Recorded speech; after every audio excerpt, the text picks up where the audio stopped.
vibe, baby.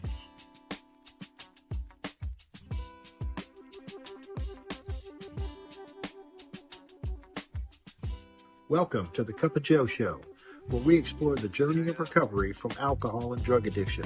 One story, one conversation, and one step at a time.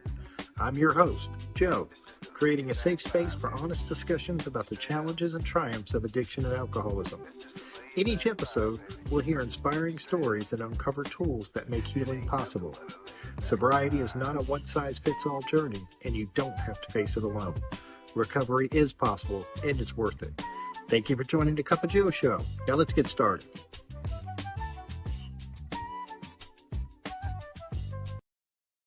Hey everybody, welcome back to the Cup of Joe Show. I'm your host, of course, Joe. And today I'm really excited to have my guest, Shanna C. Shanna's been sober since October 13th, 2008. She's been married for 25 years to the love of her life, a retired military pilot who now flies commercially. And he's the reason she sought recovery. Together, they've raised two incredible sons, both now in college, and their family is complete with Bailey, their energetic miniature schnauzer. That was good on the pronunciation. Her recovery is deeply rooted in service. She's an active member of the Saturday Morning Big Book Study at Park 40 in Knoxville, Tennessee, where she sponsors women, holds a service position, and keeps her spiritual foundation strong. Shanna has walked the 12 steps, experienced a life-changing spiritual awakening, and continues to live in steps 10, 11, and 12. Her story is one of faith, family, and freedom that comes from choosing recovery every day. So grab a cup of coffee, settle in, and let's get into it. Hi, Shanna. How are you? Hi, Joe. Thanks for having me. I'm so grateful that you decided to join me today. So what was it like growing up, Shanna? Oh, first of all, thank you for having me.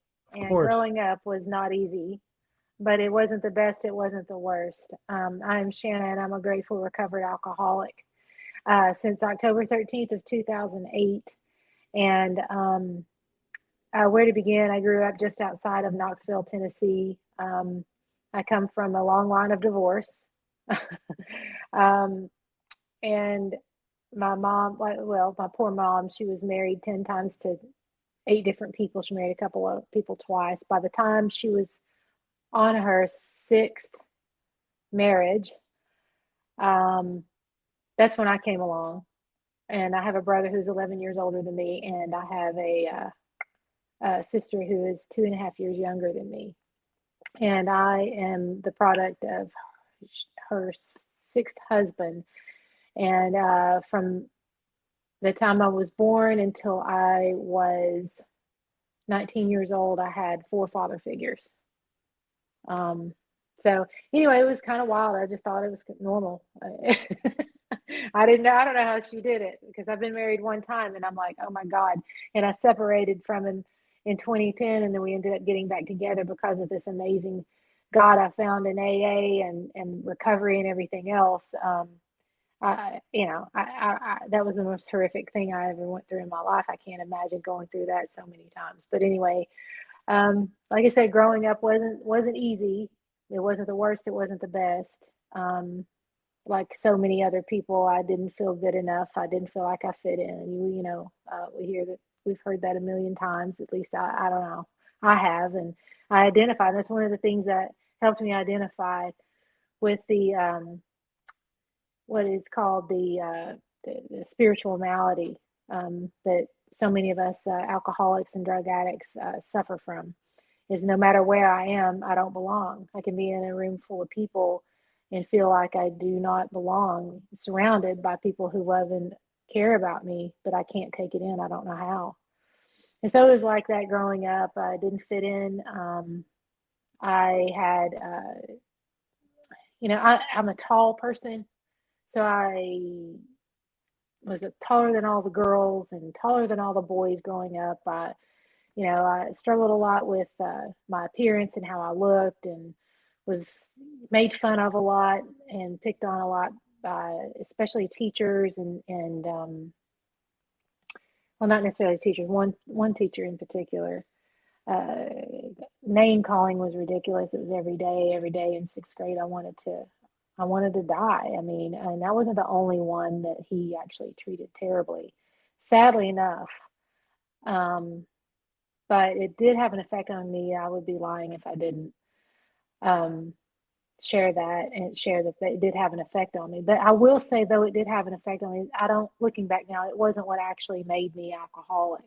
And the reason I can say that is there are so many people that I know that never went through the kind of things that I went through as a kid. My dad, if anyone was an alcoholic, in my family, it was my dad.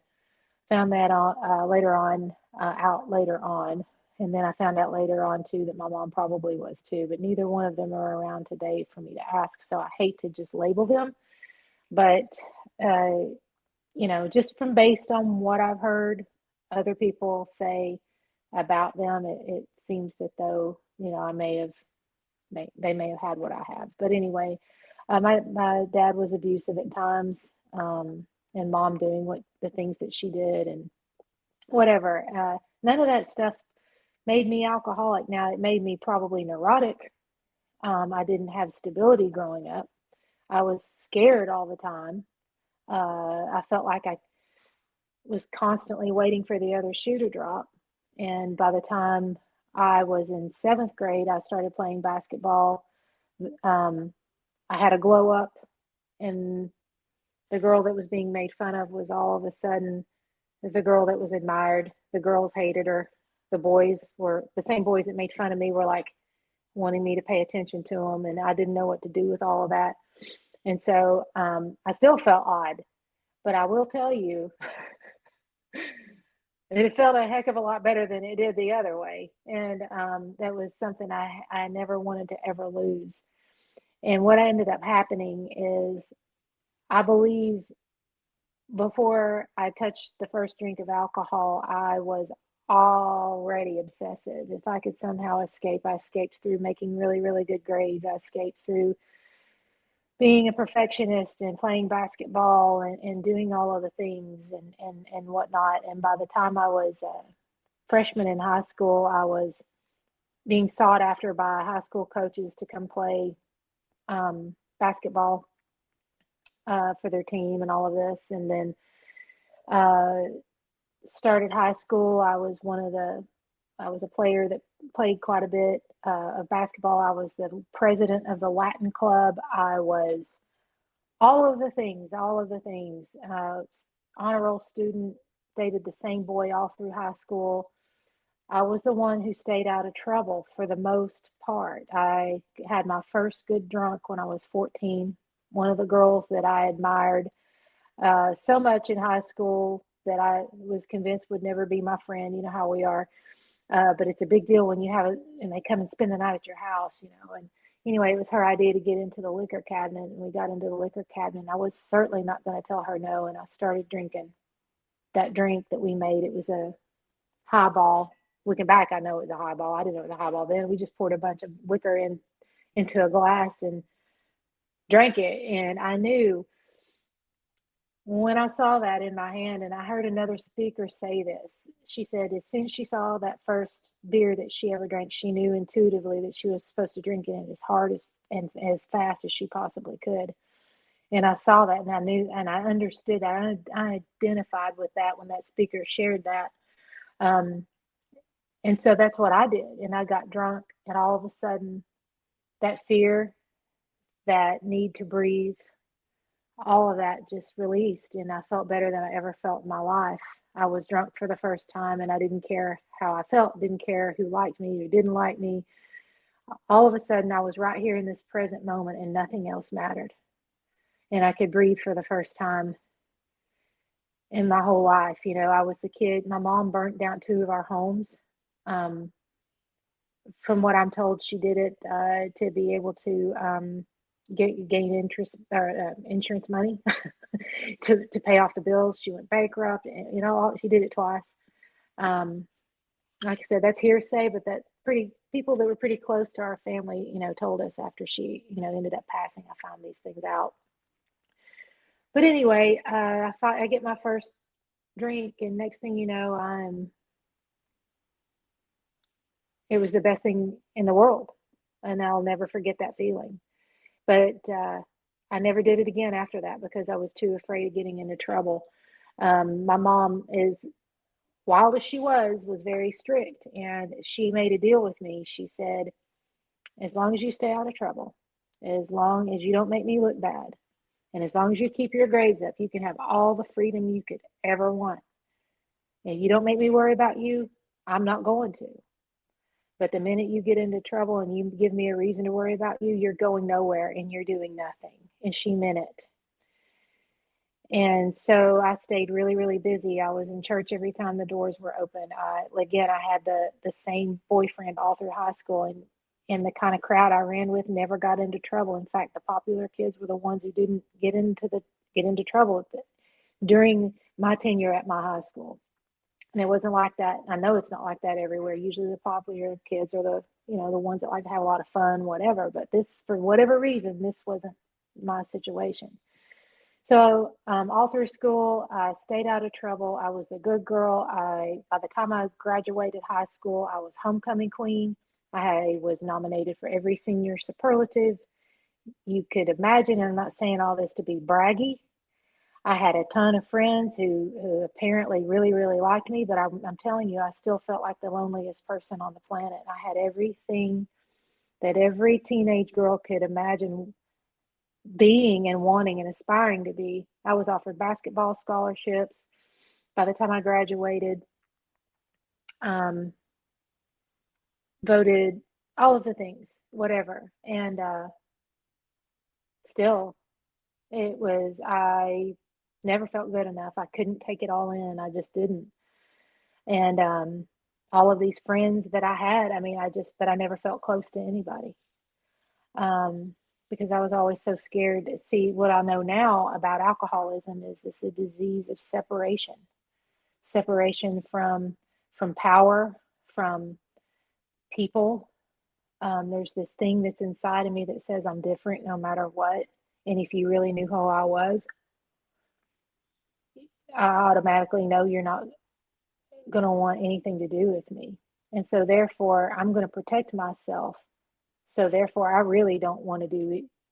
I really don't want anything to do with you, because I'm going to beat you at your game that I made up in my head about you. And I don't know I'm living that way. I don't know how not to live that way. It's that is a way that I protect myself, and that's how I make it through life, on self-propulsion, until I get to a point where those mechanisms don't work anymore. And when those very mechanisms hurt me so bad, the only thing that matters is getting rid of that feeling of aloneness and separation. And alcohol did that for me. When I had a few drinks, all of a sudden I could tolerate being around people. And that drinking started again once I went to the University of Tennessee. I live just outside of Knoxville. I'm in the Knoxville area right now. But I went to the University of Tennessee right out of high school. My plan was to continue with the whole good girl thing. I had no reason not to. I felt prepared. I had no reason to go party. I wasn't that kind of a person. And but I got to tell you, when I get to to UT, and I'm hanging around these girls in sororities, and here I am, the country bumpkin with no money, and I'm there on Hope Scholar or Pell Grant and student loans, barely making it on the meal plan, and getting $100 a month from my brother to just be able to buy snacks for the month. And all these girls are inviting me along, and I can't pay my own way or whatever. I start using people to get the alcohol. And I remember that feeling of feeling so not good enough anymore. They started getting the alcohol out. And I remember this one particular night, we were in our dorm. I asked one of my friends who was old enough to buy alcohol at the time. I was only 18. She was 21. And I asked her to buy us some alcohol, and she showed up with it, invited her along. And again, I poured a big highball. It was like half vodka, half Gatorade. And again, I knew I was supposed to drink it as hard and fast as I possibly could. And that's exactly what I did. And the next thing you know, within an hour and a half, we're out on the main drag at UT, where all the bars are, they're all trying to have a good time, and I'm passed out in the bathroom in one of the bars, and they're carting me back to the room, and they go out to have a good time. And within a little while, I'm throwing my guts up, saying, "How could I have done this? This is crazy. I'm never doing this again, ever, ever, ever. I should have just said no." Just like Nancy Reagan taught me growing up, this is just say no to drugs and alcohol. I'm never doing this again. This sucks. They were right. And then that starts to fade throughout the course of the day. That was a Friday night. Saturday morning, it starts to fade. And that day, Tennessee's getting ready to play Georgia. Interestingly enough, that's our next game that's coming up. We're playing Georgia Saturday. It's not going to be pretty, but they're going to beat us. But nonetheless, it's just funny how I'm telling this story. And anyway, we're getting ready to play Georgia that night. And all of a sudden, drinking again sounds like a good idea, because I think, you know what, I'm going to control it this time. I couldn't remember how bad it hurt even just a few hours ago. My mission in life became how I was going to get that next drink, because that sense of ease and comfort that comes at once from having just a few. The problem is I have just a few.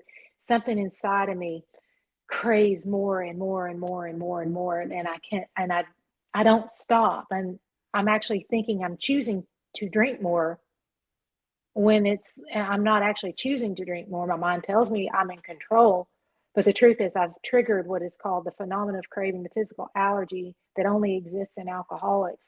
And it means that my body starts demanding more alcohol. And for me, it's almost like I'm gasping for air. The more I drink, the harder and the faster, the easier it goes down, the better it tastes, and the better I feel, until I fall off like a ski jump. I drank to blackout most of the time. Most of the time I drank to blackout. And so therefore I believe I was an alcoholic when I was 14.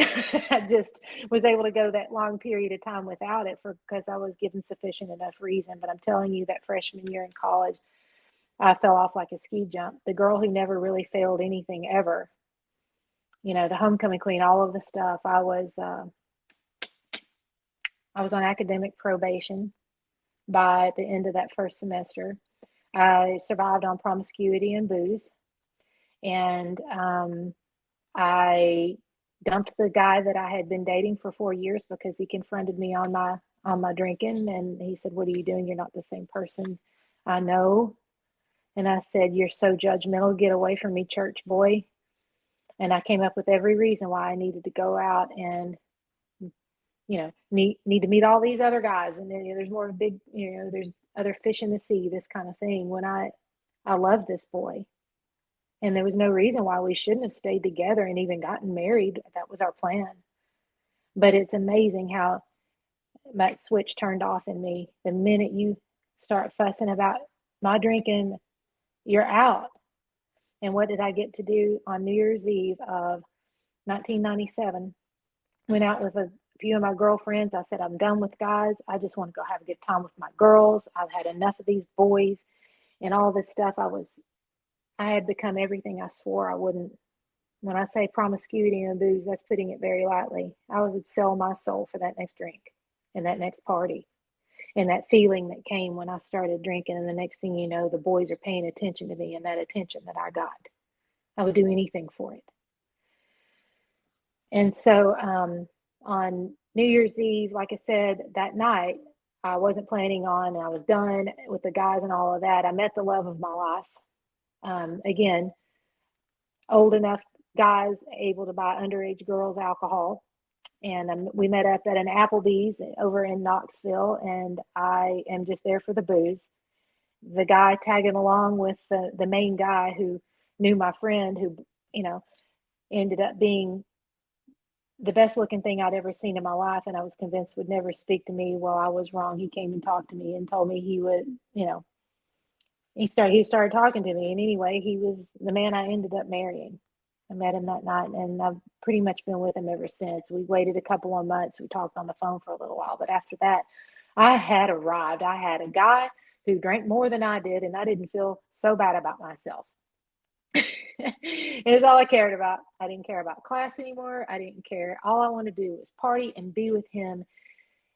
And that was it. He was in the military. He was 4 years older than me. He was so good looking, the most beautiful thing I had ever seen. He had parents that were married to each other for like ever. He had a house that never burnt down. He had brothers that got along with him. He had everything I wanted. I mean, he had the family, he had it all. And he could control and enjoy his drinking. And at least at the time. And oh my God, I flunked out of UT, had to move back in with my mother, and begged the community college that offered me a basketball scholarship to let me come back. You know, I didn't know that I probably could have played basketball for them again, but I thought that because I had told them I didn't want to play anymore, that and because I messed up so bad at UT, I didn't deserve anything any better. But anyway, I went back to community college that following fall. I was living with my mom, completely ashamed of myself, felt like a total loser, couldn't hardly make it to work, couldn't hardly make the class on time, running around like my hair's on fire, completely disrespecting her rules, despite the fact that she took care of me. My God, the woman. And on October 13th of 1998, I woke up one morning with my hair on fire, throwing on my clothes, trying to get to class on time. I believe I may have had a test or something. And I'm in the bathroom trying to slap myself together, and my mom comes in. She was a very prominent real estate agent, and she had picked herself up from her bootstraps. She had been in a very abusive marriage for a while, and got away from this guy, and got on her feet financially, finally. And she had on a cool outfit, and she comes in and asks me how it looks on her. Does this make me look fat or whatever? You know how we women do. And I'm just like, Mom, you're beautiful. Leave me alone. I'm in a hurry. I got to go. You're fine. You always do this. You're beautiful. That just rude. The woman was just trying to be with her daughter, you know, and she made a lot of mistakes, but you know, she didn't deserve the way I treated her for sure. Anyway, grab my stuff. I'm headed out the house, and I get to the storm door, this glass storm door. And as I start to push it open, something inside of me stops me for what felt like an eternity. It had to have only been maybe a few seconds, but it felt like time stopped. And at that time, my mom yells out at me and says, "Hey, I love you. Be careful. Have a good day," something along those lines. And I'm so just can't do better. If I wanted to, if I couldn't do better even if I wanted to. Didn't know how to be better, but something inside said, "Tell your mother you love her. Tell her you love her." And I almost did. But then no, I was just so mad, and I took everything that I hated about myself out on her. I see now that's what I did. And I said, "Whatever." Something rude, probably said a bad word. I don't know.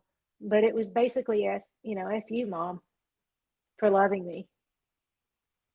Ran out the door, got to class. 2 hours later, I'm being picked up by the police, and I'm being taken to the sheriff's office in downtown Kingston. It was October 13th of 1998. I still remember looking down at the ground and seeing water run down the ground, and it was a beautiful October day. The sun was shining, it was crisp. And I remember thinking, why am I being taken to by the police to the sheriff's office, which was also combined with the fire hall because it's a very small town. And I get in there, and all these people that I know are there, and I'm like, what in the world is going on? I thought, what have I done now? You know, of course, it's about me, I'm thinking. But then I thought, well, maybe something bad happened to a family member. I don't know. I didn't know what was going on. And then the next thing you know, my brother comes around the corner, pulls me inside and says, your mom has been shot. Larry shot her. He killed her. I'll never forget it as long as I live. And it's like after that, I was underwater and I couldn't breathe. I could hear people talking, but didn't know what was going on. And that sounds really, really dramatic. And it was traumatic. It was horrible. But the last words I said to my mother was what I just told you. And that thing inside of me tried to get me to not live a life of regret. And I came to find out that fast forward on 10 years later, I end up finding that same voice deep down inside of me was there my whole life taking care of me. But I snuffed it out more and more with booze and all of the things I did to try to survive and be better, but couldn't. After she died, I moved in with my granny. I lived with her for a while. I poured myself into school because that's what I do when I hurt. All I did was go to school. At that time, the guy that I was dating, the beautiful man that I ended up marrying, he was in a military training exercise, and he found out about it after I told him. He was only there 3 days when it happened, and I told him about it. He went and cried and talked to the chaplain on the Air Force Base because he didn't know what else to do, and he said he knew from that moment forward he was put on this earth to take care of me. The God of my understanding was working in my life long before I ever knew I needed him or much less wanted him. And so anyway, after he gets through the training, we get engaged. We spend another year or whatever, and we get married in 1999. We were married for about a year. I'm doing all of the things that I was doing in college, and only I was doing it with him. We were running and gunning. We were hanging out with some really rough people, and I needed to change so bad, and he ended up getting a pilot slot in the U.S. Air Force. And I was like, oh my God, this is amazing. And then this was going to be our new start. I wasn't going to do this anymore. I was going to change. It was my first geographic. I didn't know it was a geographic, but it just kind of worked out that way. We went out to Texas for a year for his pilot training. I made a vow that I was going to be different. And within a few hours of driving on the road, we were stopping, we were drinking. And then I'm like, I'm not going to do this. I can't be this. My husband's an officer in the Air Force. I can't behave the way that I have. I can't be an embarrassment to him. And we get there. We start hanging out with the guys and the officers and all of that. Guess what I do? I become an embarrassment to my husband again.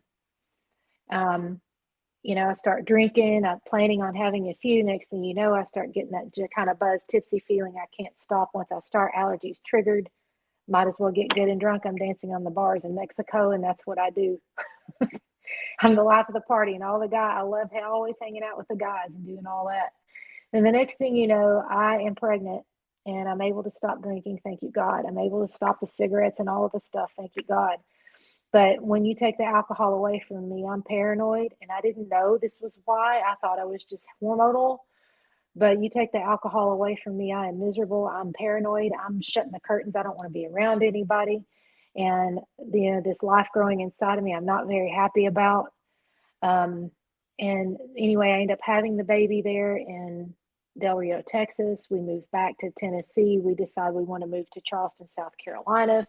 And we get in the Air Force Reserves there. My husband learns to fly the C-17. We're living in Charleston. This is around 2005.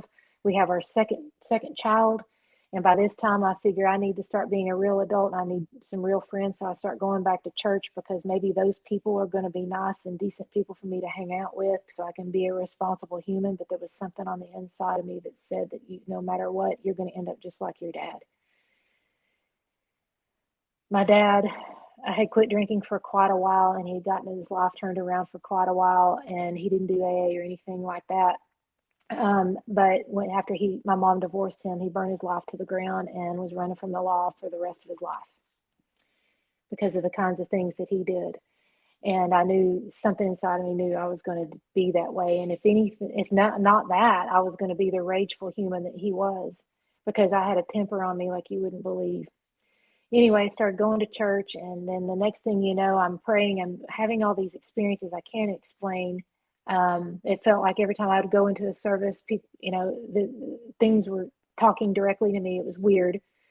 And then the next thing you know, my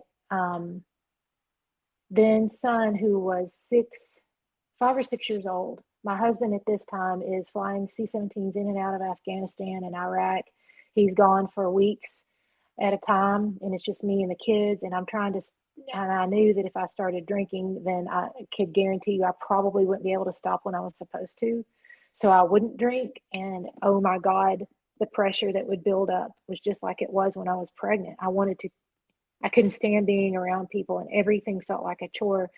And no matter what I tried, medication, church, religion, fitness, money, didn't have to work, job, no job, whatever, nothing made me comfortable. Nothing. And I longed for the day of when I got the opportunity to drink the way I used to. I could just breathe. When these kids get out, whatever, I just was waiting for that next drink, it felt like. Anyway, one night, this was after I had spent a few days looking for a Mother's Morning Out program at the different churches around where I lived. And at one particular church, I got invited to attend the service or whatever. And I'm like, yeah, whatever. And I kid you not, within a day of being there or whatever, I'm up in my son's bedroom. He's not doing what he's supposed to do, like a 6-year-old does. And rather than, because I'm incapable of being a parent, I don't know, the best I could do most of the time was strap my kids in a high chair, put them in a playpen so I could go outside and smoke cigarettes and breathe, because I didn't know what to do with them. I didn't know how to be a mom. It never made sense. I'm just trying to keep them alive and not be mean, but I couldn't help but be mean. Anyway, this kid, God love him, he's 22 years old now. Does something, he disobeys, I don't know, I'll lose it on him. I scream at him to get his attention. I yank the cute little guitar. It's an electric guitar, toy electric guitar, out of his hands. His favorite toy. Grab it on purpose and bust it over my leg just to get his attention. He screams in terror and big tears coming out of his eyes. He says, "You are mean. You are so mean, Mom. Why are you so mean?" And it was like I had what the best I can describe as a white light experience. And I literally fell on my knees. And I said, I don't know. I don't know why I'm so mean. God, you got to help me. I am scared of what I'm capable of. And in that moment, I saw the abusive alcoholic father that beat me so hard one night that I collapsed and wet myself. And it took my mother pulling him off of me because I couldn't feel my legs I couldn't feel myself from the waist down. He was hitting me so hard. And I could feel that rage welling up in me. And I said, God, help me. I don't know what to do. And I knew that if I shared what was in my head and what was in my heart with anybody, they would lock me up. And I almost welcomed the idea, because by then, every morning I woke up, even though I had everything in the world to live for. The minivan, I was tall, thin, blonde, 2 beautiful, gorgeous boys, a beautiful husband who loved me and was faithful to me. Everything material that I needed, a beautiful home, 10 minutes from the Isle of Palms, the minivan. And what I wouldn't give to crash that minivan into a palm tree or drive it over the Cooper River Bridge and make it look like an accident. But I couldn't do it because I had those boys in the car.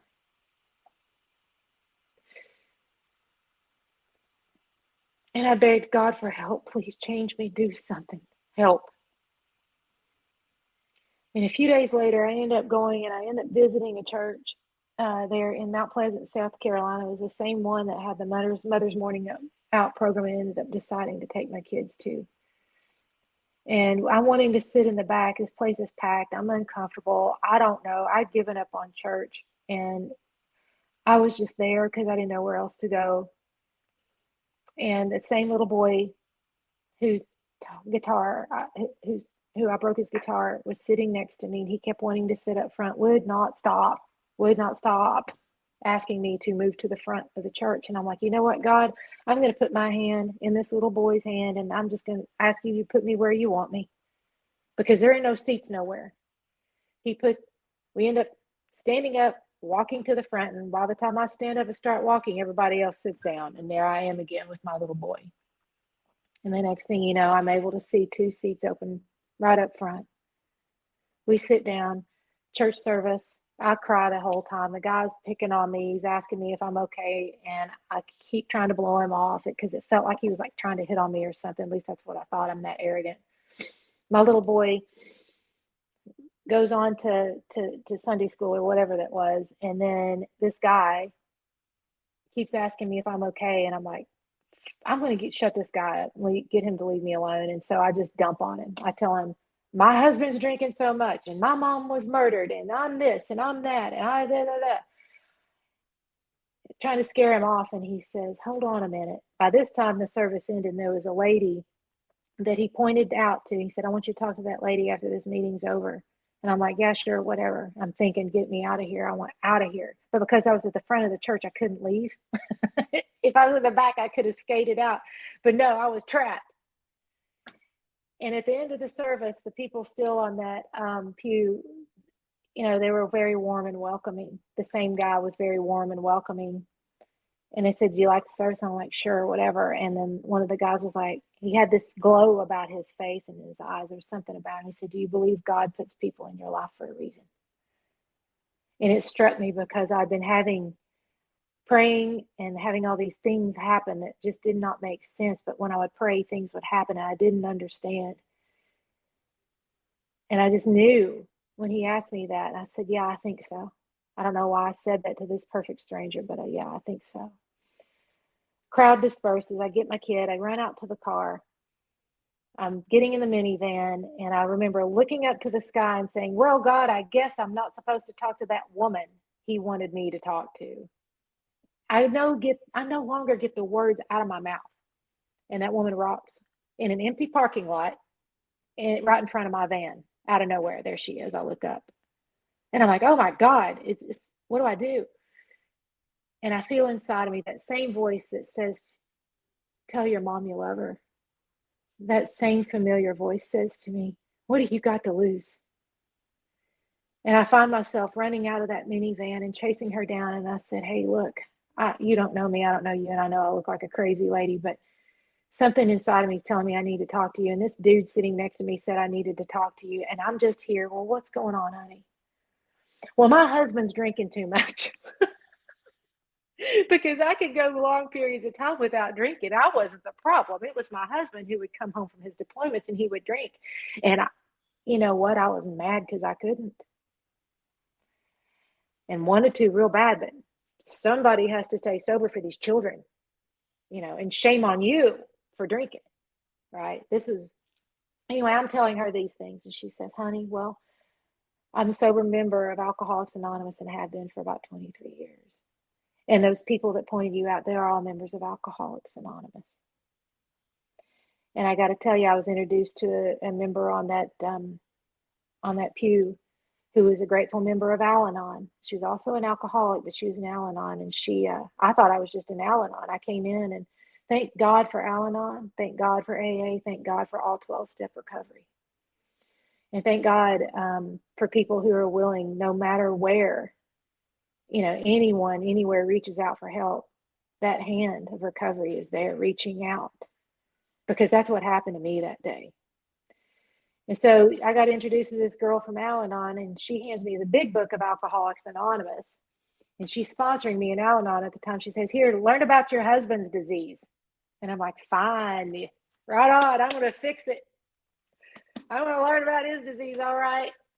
I'm going to show him. I start reading the doctor's opinion. I start reading Bill's story. I start reading more about alcohol agnostics and all the stuff. And I'm like, wait a minute. I drank like this. I know how this feels. I know what it feels like, that sense of ease and comfort that comes at once from a few drinks. Oh, I know pitiful and incomprehensible demoralization. Oh, I know those hideous 4 horsemen: terror, frustration, bewilderment, and despair. And I know, and when I'm reading to wives, because at the time I'm in Al-Anon, I'm reading to wives, I'm like, yeah, I feel this way toward my husband, but my God, I've drank like this guy. And I know when I'm reading to wives, because at the time I'm in Al-Anon, I'm reading to wives, I'm like, yeah, I feel this way toward my husband, but my God, I've drank like this guy. And I know when I'm reading to wives, because at the time I'm in Al-Anon, I'm reading to wives, I'm like, yeah, I feel this way toward my husband, but my God, I've drank like this guy. wait a minute. Wait a minute. On page 44, when it says, if when you honestly want to, you find you cannot quit drinking entirely, or you have little control over the amount you take, that means you're probably an alcoholic, which means you're suffering from an illness which only a spiritual experience can conquer. I was like, wait a minute. I need a drink to read and understand this. I kid you not. I'm reading the big book, drinking, just so my mind will shut down long enough so I can understand it. I didn't know those were traits of an alcoholic. And I started reading this, and then I finally mustered up enough courage to ask her, the one who she's an Al-Anon, she's also an alcoholic. And I said, how did you know you were an alcoholic? And she said, I couldn't stop at the buzz tipsy feeling. And I knew what that felt like, that when the face is numb and you're ready to go and you're feeling good. And I just wanted to stay right there, but I couldn't. I'd get more. It was more. And next thing you know, I don't know what happens after that. But see, I never had a DUI. I never gone to jail. I never been in real trouble. I didn't have people coming after me telling me I had a drinking problem anymore, because I could go periods of time without drinking. But my God, when I did start drinking, I could not guarantee you that I could stop once I started. My husband and I celebrated our 8th wedding anniversary, and I was planning on not drinking, and until the day we were supposed to have our, the day of the event, I said, well, maybe we should get a limo, because I'm not going to drink, but let's get a limo. Back in my mind, I'm like, well, what if I drink? And then we get to the steakhouse, and it's like, they're giving free champagne. I'm not going to drink it, because I want to be able to remember this 8th wedding anniversary. It's kind of a big deal. And then before I get up to the stairs to our table, I'd already decided, okay, just one glass of champagne. That's not going to hurt me. And it doesn't hurt you, a normal person. I get the one glass of champagne, and I'm telling hey, let's get another bottle. My husband hates champagne. I'm like, well, that's fine. We'll get you a bottle of wine. I'm drinking all the champagne, half his bottle. We're in the limo, going back home, stopping at the beer store for more. I'm throwing up in the limousine in a wine bucket. No, I don't have a problem. It's just my anniversary. It's kind of a big deal. After I promised myself for months I'm not going to do it, right? Something happens, and I can't stop once I start, and I can't ignore that thought that comes into my head. You can control it this time, because I will believe it. I will believe it every time, left to my own devices without spiritual help. And so I asked her, and then I said, well, I don't think I'm an alcoholic. I don't have all these consequences these people in AA are talking about. I mean, I know what it's like to want to die and be miserable spiritually, but I just don't know. And I didn't. I wasn't trying to hide. I wasn't. And she said, well, you can try some controlled drinking. Now, this is just my experience. I'm not saying everybody needs to go out and do this, but it is in the literature. It is in the big book. And it says it's worth a bad case of the jitters to truly understand the seriousness of your condition. That is just what happened to me. Do what people are comfortable with, But that's what I did. I tried it. I tried it more than once. One of the times I tried pouring me a glass of wine at lunch. I was going to drink the same amount of alcohol every day for about 2 weeks. And if I could do that consistently, I was probably not an alcoholic. I tried it once. I was going to have 6 ounces. The minute I start pouring, I'd move it to 8. The next thing you know, let's have 2 glasses. Boom, bottle gone. Okay, so I'm going to try it again. And the next thing, I tried again, and I fail again. And my sponsor, she says, oh, by the way, you failed. And I'm like, I don't fail anything. How dare you tell me that? And then my last drink was so pathetic. It was I'm going to read the big book, and I need another drink to understand the big book. Was gin and like Diet 7-Up on the front porch. It was like so boring and so pathetic, but I was done.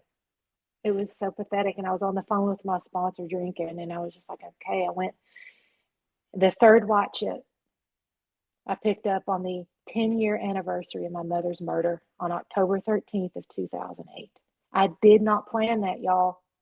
I was not an alcoholic. I was not. It happened to fall on that day. I didn't even know, really. But I will tell you that years subsequent to my mom's murder, every year that became a very, very, very dark time. It was a time to grieve. It was a time to feel sorry for myself and to blame and hate my life. And it was a wonderful excuse to milk sympathy and garner attention, because it's all I knew to do to survive. You tell people your mother's murder, no, the next thing you know, people are petting you and saying, it's okay, honey. No wonder you're so messed up. And I could blame my whole life on that situation. It was very convenient. That's how selfish and self-centered I am. I was still using my mother even in her death. You know, and the good thing is I get to share this kind of stuff. And every time I get to share it, I'm healed a little bit more. Because I will tell you right now, before I forget to get this out, there isn't a day that goes by, there isn't a time that I get off the phone that I don't tell my loved ones that I love them. Even when I'm mad at them, I have tried. I've tried to leave the house mad at my husband. I want to show him, or he'll leave without, and I'm calling, hey, I love you. I left the house. I know we're mad. We can talk about it later. I'm really not that mad. I love you. I don't want to leave the house without saying so. And they know why. Anyway, if nobody learns if anyone learns anything at all from this talk, please let your people know you love them. You don't want to live with that kind of regret that I've had for the last nearly 30 years. So I surrender. I go through the 12 steps of Alcoholics Anonymous with that same sponsor that was on that church pew. And she's barely sober herself. We eke through it. I do the best I can through the steps. I'm helping people. I'm keeping commitments. I have a home group. I'm doing my best to sponsor people. I'm making amends, and I'm doing the things. And the coolest thing is I gave my will and life over to the care of that thing that told me to tell my mom she loved me. The thing that took me to that church pew full of Alcoholics Anonymous people. That thing that kept making all those big things happen when I would pray. The thing that when I'm on my knees in the middle of the kitchen and I'm hearing those 12-step promises being shared in meetings, and I'm begging God on my knees, when are these promises going to happen for me? That same little boy that I prayed for out of nowhere goes to a bookcase that I hadn't opened in forever, and out of nowhere grabs this little book, and I don't even know what's going on, but because I had my head down and I'm praying and I feel this thud on the top of my head, that same little boy took a book out of that bookcase and I dropped it on my head while I'm praying and asking, when are these promises are going to come true for me? I'm doing the work. God, help me. I'm miserable still, and I'm trying to stay sober. My husband continues to drink. All of these things. That book, I will pick it up and look at it, and the title of that book is The Promise of God's Power. Is written on it. The power. The 12 steps enable us access to power to live. I needed power to live. Where and how was I to find that power? Thank God for the big book of Alcoholics Anonymous. That power is deep down inside of me, because in every man, woman, and child is the fundamental idea of God. Sometimes we have to search fearlessly, but when we do, we find that He is there and is the only place I could be found. And I knew that when I was praying that day that God of my understanding had me, and He knew I was in pain, but I kept going because I had nowhere else to go.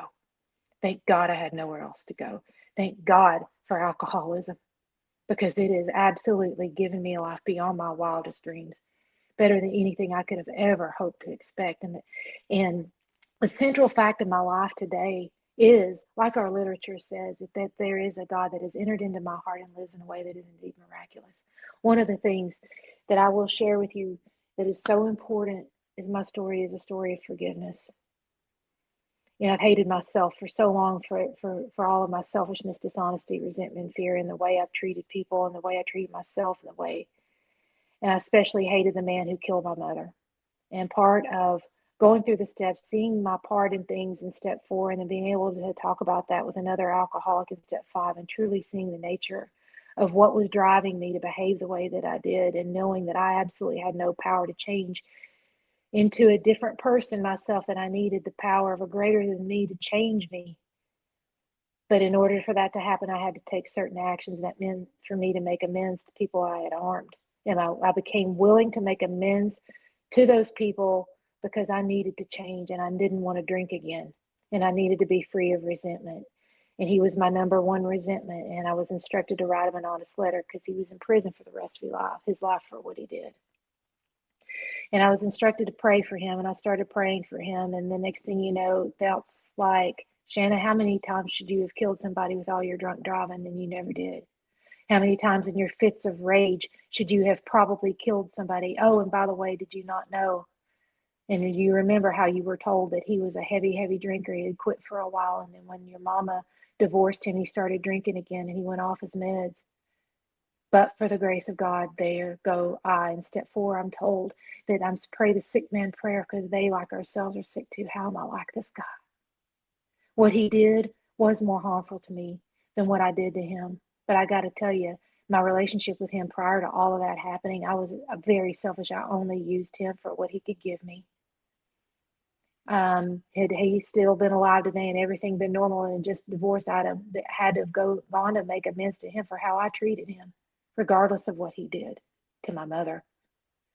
And so what ended up happening is I wrote him a letter, and the letter just simply said, Larry, I forgive you. I'm sorry you're in pain, because you know what? If I would have killed somebody the way he did, I couldn't imagine living the rest of my life knowing I'd done that. So put myself in his shoes. This is the kind of power that happens. There's no way I can muster this stuff up on my own.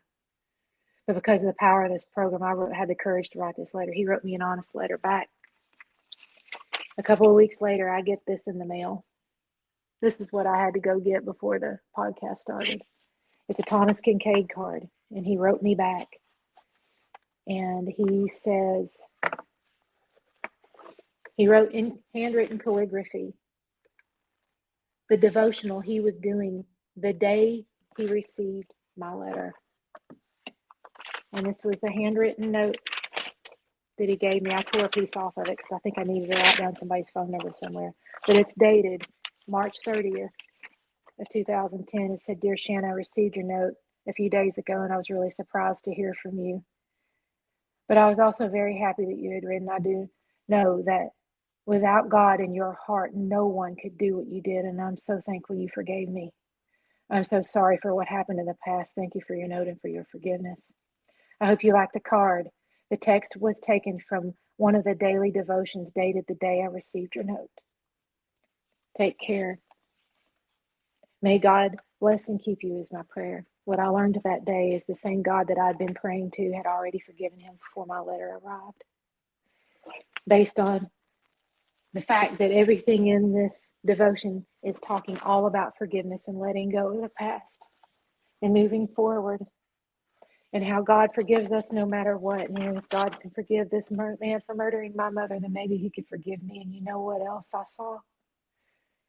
When I was willing to forgive him and write him and let him know, what I was doing was giving him the opportunity to say he was sorry.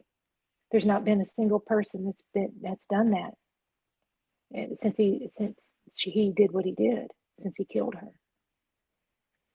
And on that day, we were both set free.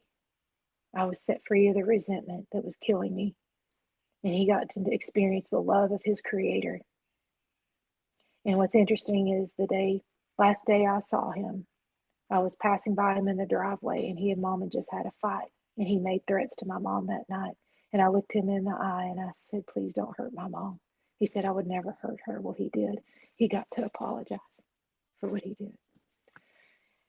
Amends have been the meat and potatoes of this thing for me. I can't tell you how many amazing things have happened as the result of being able to make amends. You know, people that I hadn't seen in decades, not knowing where they were, dead or alive.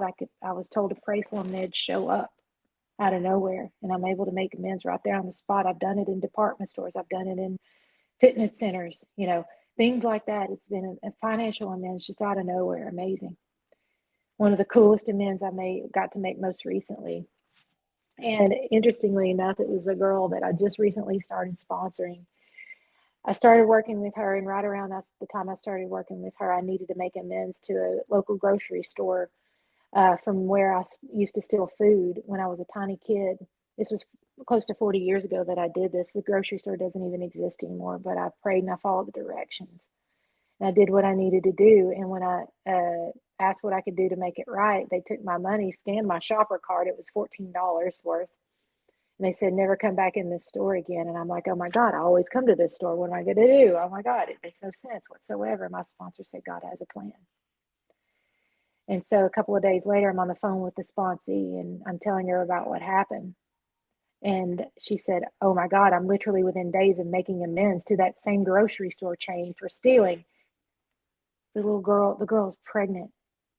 If they're willing to ban me from the way they did me for $14, her theft was a lot more, and she's pregnant. She's got a family to think about. Me going through that thing that doesn't make sense was healing for me because it gives me the opportunity to practice integrity. But it let her see that God was taking care of her. When we say that when we're sponsoring people, they help us more than we help them, it's absolutely the truth. And I just had another 12-step experience as a result of living in 10, 11, 12. I'm continuing to take personal inventory. I'm keeping my commitments. I keep doing the thing. What I'm like now is I'm a happy, joyous, and free person, reasonably happy, I should say. Not everything is always sunshine and rainbows. Life is life, and life is in session, and it comes at us, and thank God it does. It gives me the opportunity to grow. I get to be sad. I get to grieve. I get to be different, and it's never going to stop, and I never have to drink again. Neither one of my boys have seen me drunk. Oh, they've never seen me drink. And just this past weekend, I'm on my knees praying before I leave to go to a trip to see my sponsor who lives in Jacksonville, Florida, the wonderful, well, I won't give her name. But anyway, she's a blessing to me, and I was going to visit her. And last minute, my dog gets sick, and I'm on my knees praying. I'm like, God, what do I do? What do I do? How can I best, whatever you want me to do, wherever I can be the most helpful, just show me, please. I'm on my knees. In the middle of that phone call, I get a call from my sponsor. Hey, are you on the road yet? And I'm like, no. Well, good, because I've got a job for you when you get here. There's a girl in desperate need of help, and you need a 12-stepper. And I felt in that moment, that same voice, that same thing that told me, tell your mom you love her. What else do you got to lose? Said, put your little doggy in my hands. I go, a 12-stepper. I got a new sponsee, and I come back, and my dog is completely normal. One last thing, one more amend. The same little boy whose guitar I broke when he was turning 16, I went and asked him what he wanted for his 16th birthday about 3 days prior. And see, about a week or two prior to that event of me busting his guitar came to my mind so many times. I talked it over with my sponsor. She kept telling me to pray about it and be willing to make amends. However it showed up, I asked him what he wanted for his birthday. And he had no recollection of the incident whatsoever. He had no idea.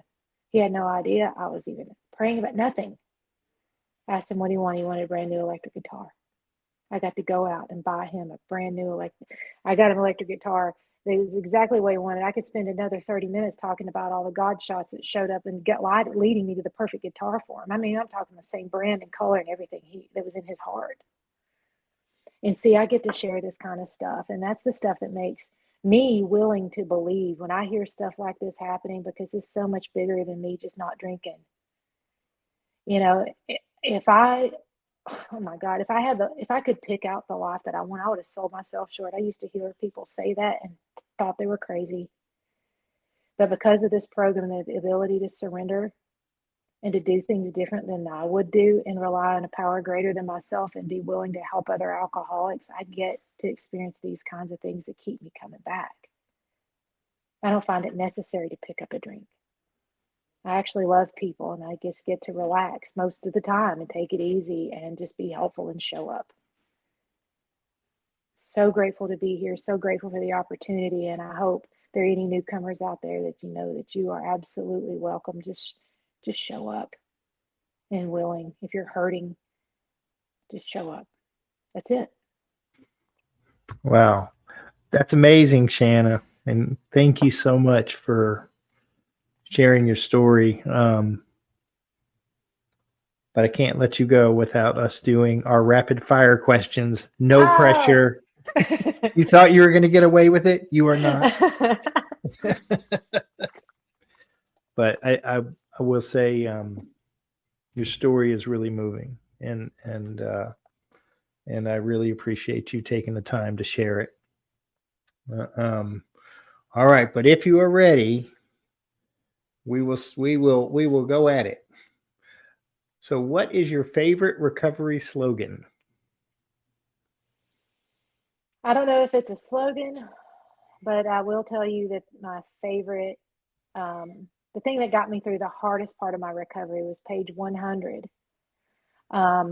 It's in page 100 in Working with Others. You and the new man must walk day by day in the path of spiritual progress. If you persist, remarkable things will happen. You will suddenly realize that when we put ourselves in God's hands, something like better than any things turn out better than anything we could have planned. The things that came to us were better than anything we could have planned. And it says to follow the dictates of a higher power, and you will presently live in a new and wonderful world, no matter what your present circumstances. Page 100, it's that first full paragraph. But that's my favorite. If I had to, it's the first thing that pops. It's what carried me through that first 2 years of sobriety when my world was falling apart. So, what's your least favorite recovery slogan? Meeting makers make it. Then I'll tell you why. Meeting makers do make it, and they make it to meetings. And thank God, if they make it to meetings, there are people there to share the solution with them and take them through the steps so they can have that spiritual experience. But for me to just make it to meetings, I miss out. I eventually dry up and want to drink again. I did that for a little bit. What do you think is your sobriety superpower?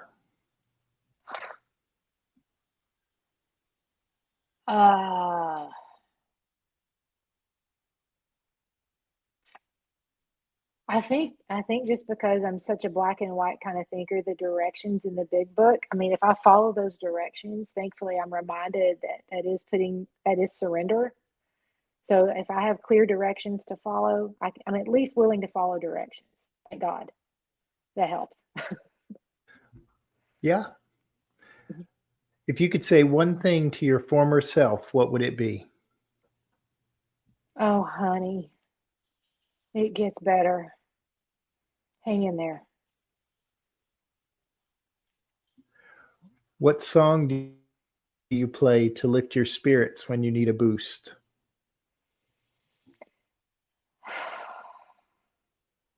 There's a lot of them. But just to be fun and not so serious, I crank up Sweet Emotion by Aerosmith. Nice. If you could grant yourself one wish to help with your recovery, what would it be? One wish to help with my recovery.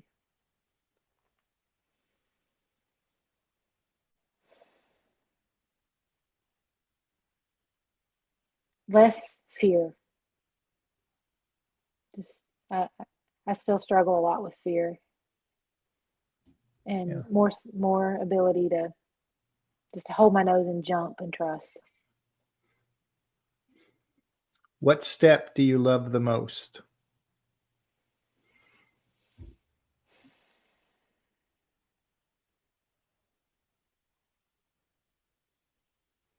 My ego wants to say 6 and 7 because that would mean that would separate me from the men from the boys, right? I have found that steps 6 and 7 are the most painful for me, but have absolutely been the most transformative. They do hurt. A lot of it is because there's no fanfare around them. There's no tangibles. It's just getting to the understanding that I absolutely have no power to be any different than what I am right now. And either God's going to use it and change it or whatever. But I feel like I have my hands tied behind my back, and that inadvertently causes me to be willing to change and make amends and do what I need to do. So I would say probably 6 and 7, even though they're rough.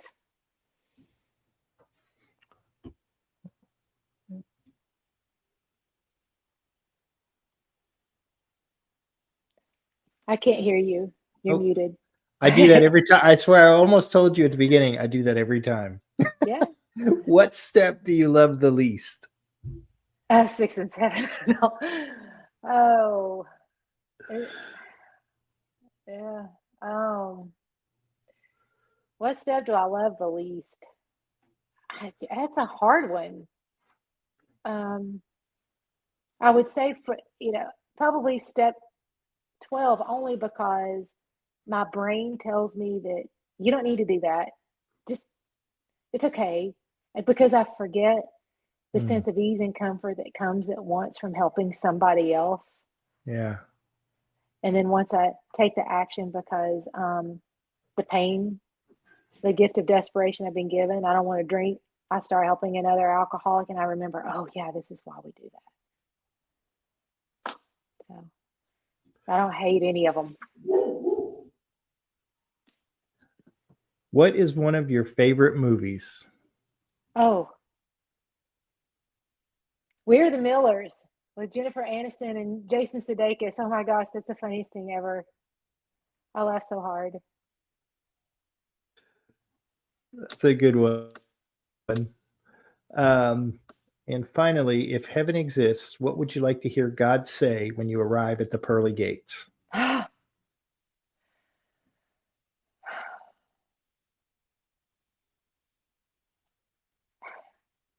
I'm about to cry.